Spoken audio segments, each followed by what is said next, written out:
Hey there, wine lovers and climate enthusiasts. Today, we are diving into a fascinating topic that's both a concern and an opportunity for the wine industry. Could Mendocino gain as Napa and Sonoma's wine climate warms? Now, you might be thinking, sure, why not? But there's a lot more to this story than meets the eye. So, let's uncork the details and explore this intriguing scenario. First things first, we need to understand the current situation. Napa and Sonoma counties are renowned for their premium wines, but a recent study warns that rising temperatures and changing weather patterns could make these regions less favorable for vineyards. The study, conducted by researchers at Tohoku University, suggests that by the end of the century, the climatic suitability for wine grapes in Napa and Sonoma could significantly decline. But here's the twist: Mendocino and Monterey counties might just be the beneficiaries of this shift. Now, personally, I think this is a fascinating development for several reasons. Firstly, it highlights the complex relationship between climate and agriculture. As temperatures rise, certain regions may become more suitable for specific crops, while others struggle. This is not just about wine, it's about the delicate balance of ecosystems and the livelihoods of farmers. Secondly, it raises a deeper question about the resilience of our food systems. How can we ensure that our agricultural practices are adaptable to changing climates? And finally, it's a reminder that the wine industry is not immune to the impacts of global warming. The study's models are quite sophisticated, combining climate data, wine quality projections, and wildfire weather patterns. What's interesting is that it identifies parts of Mendocino and Monterey as potential expansion areas for vineyards.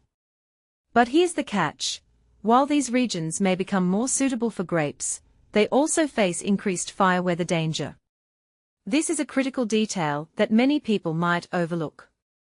As the researchers point out, some newly suitable areas may become more vulnerable to wildfires, which could have devastating consequences for both the environment and the economy. Now, let's talk about the economic implications. Napa County, for instance, is a powerhouse in the wine industry, with over 43,000 acres of bearing vineyard acres and a crop value of $968.6 million. Sonoma County is not far behind, with approximately 62,000 acres of vines and a crop value of around $500 million. These numbers are not just about the wine itself, they represent jobs, visitor spending, and taxes. So, if these regions become less favorable for vineyards, it could have a significant impact on local economies. But here's where it gets really interesting. The study also looked at the quality of wine grapes, specifically Chardonnay and Pinot Noir.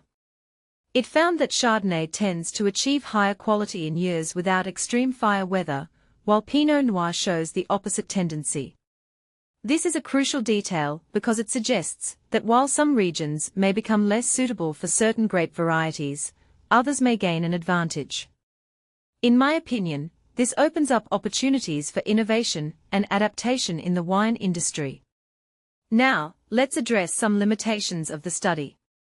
The researchers acknowledged that critic ratings are subjective and don't directly measure grape chemistry or winemaking skill. They also noted that the model may be too closely fitted to Sonoma's recent history. These limitations warrant caution, as Christopher Chen, a UC Vineyard advisor, pointed out.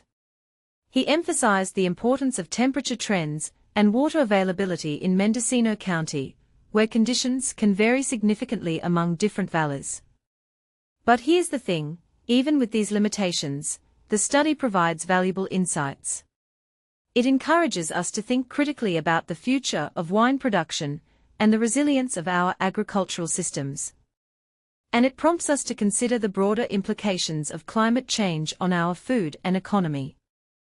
In conclusion, the idea of Mendocino gaining as Napa and Sonoma's wine climate warms is a complex and multifaceted issue.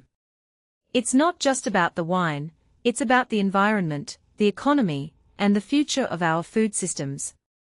As we navigate these challenges, it's crucial to approach them with a critical and adaptive mindset. So, what do you think? How can we ensure that our agricultural practices are resilient to changing climates? Let's keep the conversation going and uncork some fascinating insights together.